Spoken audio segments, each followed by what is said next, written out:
Today I'll be talking to you about choosing when to retire, including what some people call the December versus January decision.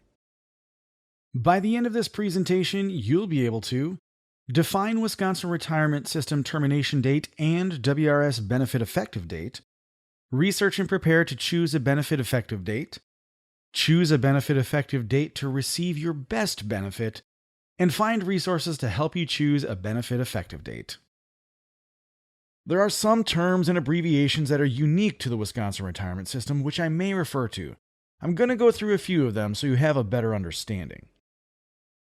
The most important definitions that we need to learn today are the differences between the WRS termination date and benefit effective date. When you're nearing retirement, you need to decide your termination date. The termination date is the last day that you can say you are an employee of your Wisconsin Retirement System employer.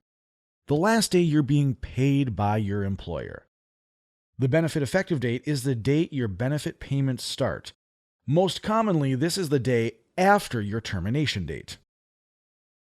We know the main point of this presentation is your retirement benefit, but there are some other important pieces to think about before choosing your termination date, which we'll talk about in the next slides. Health insurance benefits is the first important item you want to consider. Local employees will want to contact their employer's payroll and benefits staff so they can help you figure out how a termination date would affect health insurance coverage. It is possible that working into another pay period may provide additional future coverage for you. State employees' active health insurance ends the month that a state employee retires. If you are in payroll status at least one day in a month, the employer will cover their share of the health insurance premiums for the month. Life insurance benefits are another thing to consider when choosing a termination date. Local employees, I again encourage you to touch base with your employer's payroll and benefits staff to see how your retirement affects your life insurance benefit. For state employees and local employees whose employers participate in the state group life insurance program, this is a benefit that does continue automatically into retirement. And unless you tell ETF to stop, the premiums will be deducted from your annuity. So it is important to understand the deductions that will be coming out and whether that life insurance coverage is something you will want to continue into retirement. Another item to think about is your accumulated leave. What you can do with your available leave time varies by employer. At retirement, some employers will allow you to take the leftover leave time in the form of a lump sum payment. Other employers will allow you to use that leftover leave time prior to your termination date.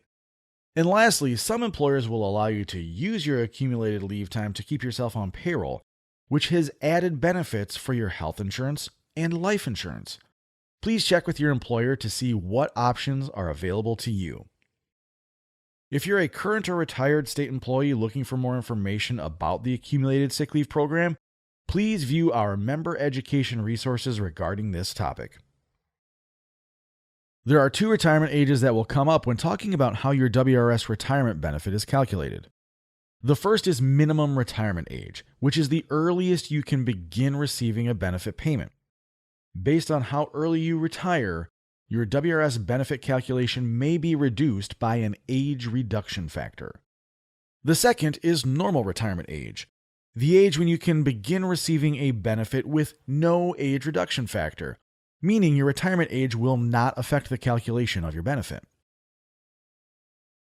Another key factor to consider when calculating your benefit is your employment category.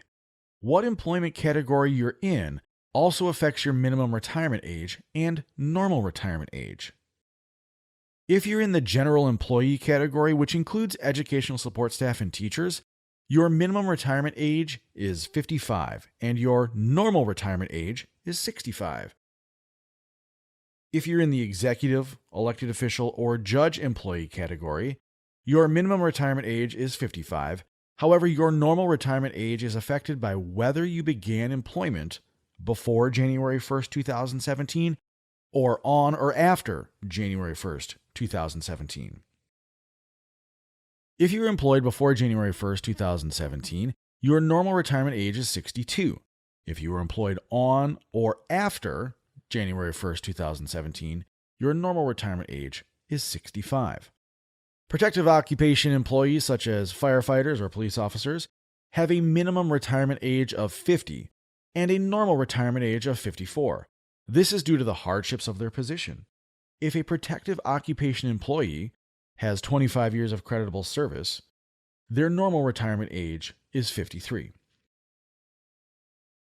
The next step in the process is considering what type of calculation method is being used and how your termination date can affect your calculation. When you get ready to retire, you're going to contact the Department of Employee Trust Funds and ask for an official retirement estimate. When we do this estimate, we're going to do two calculations. The first is a formula calculation looking at your service and earnings up until a termination date. Then we're going to compare the formula calculation to the money purchase calculation based on the dollar value of your account and your age. The Department of Employee Trust Funds will automatically pay you the higher of the two benefit calculations. When you receive your estimate, it will show you which calculation is highest. Let's dive into the formula calculation. When we're looking at the formula calculation, we are considering your 3 highest years of earnings. They don't have to be your last 3. They could be your first 3, or any combination of the middle. But in many cases, as you work through your WRS career, those high years are towards the end of your service. If working through a calendar year or a fiscal year would provide you with a higher earnings year, this could have a positive impact on your formula calculation. Service is the next thing we need to consider. Service is determined based upon the number of hours that you work for any employer in the WRS. The service accumulates over your career, so the more you work, the more service you earn. Formula multipliers are determined by the Wisconsin state statute based upon the employee category that you work in. The last thing to consider is your age at retirement.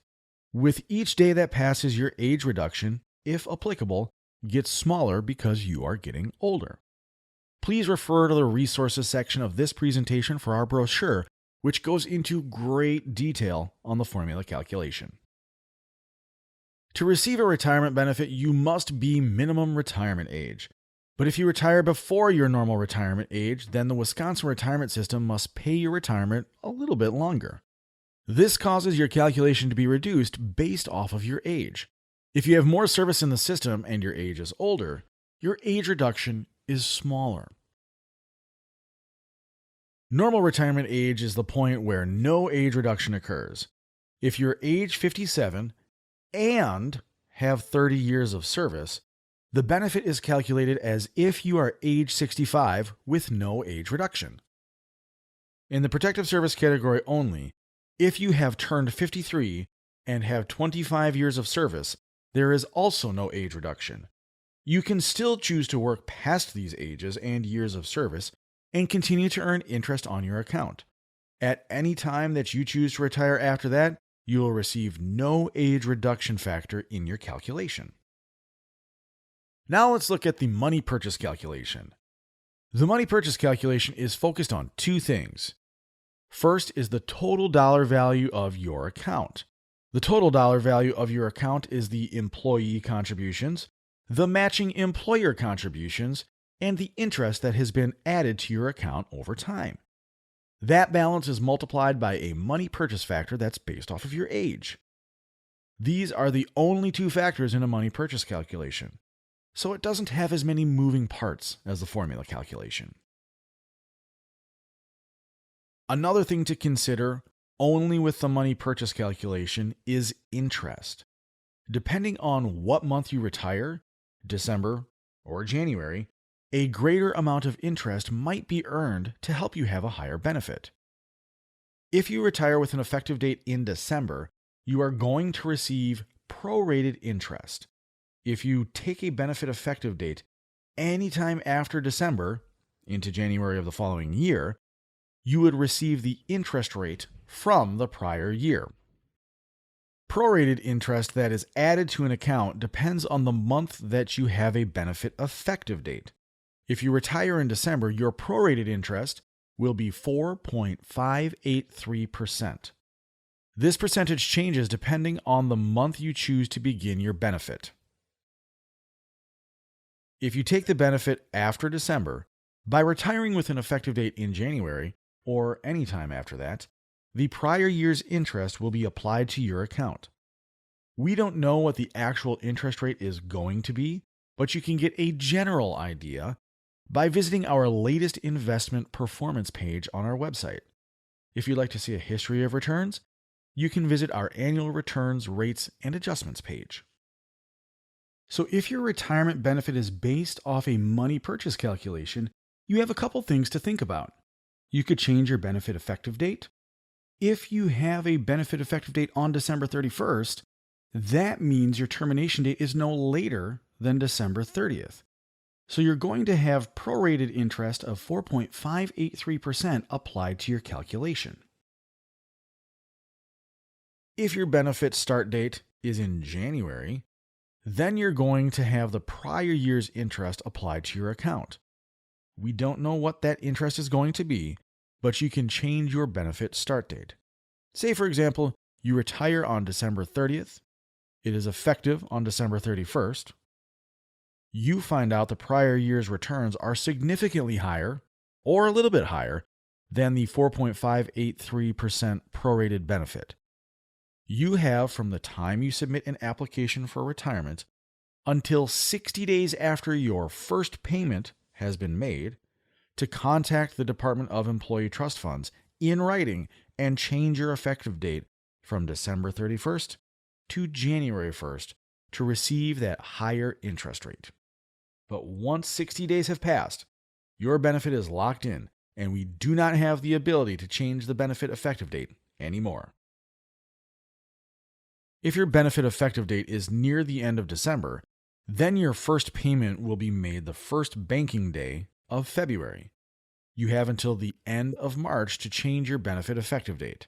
After that point, we are locked in. The following resources may be helpful in helping you choose a retirement date. The ET 4107 brochure is a great brochure to go through. It's going to give you detailed information about the two calculation methods that we do. There is a worksheet in the back you can use to calculate your formula and money purchase calculations. It has a table of age reductions used in our calculation and some annuity payment option information. Check out the WRS Performance tab and Annual Returns, Rates, and Adjustments page. Here you can see the relationship between investment performance and effective rates for employees and annuity adjustments for retirees since 1986. Another good tool to use on the website is the Applying for Retirement page.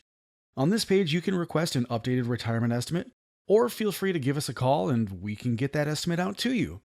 Other things to think about are choosing your annuity option.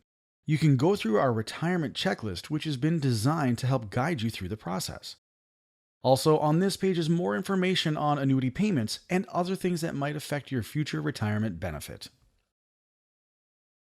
Finally, check out our events page to sign up for presentations on topics you may be interested in, with the ability to ask questions of our knowledgeable benefits specialists. Stay connected to ETF. Get up-to-date information about your WRS benefits by subscribing to ETF email updates, talking with a benefits specialist, or connecting with ETF on one of our Twitter or LinkedIn social media sites.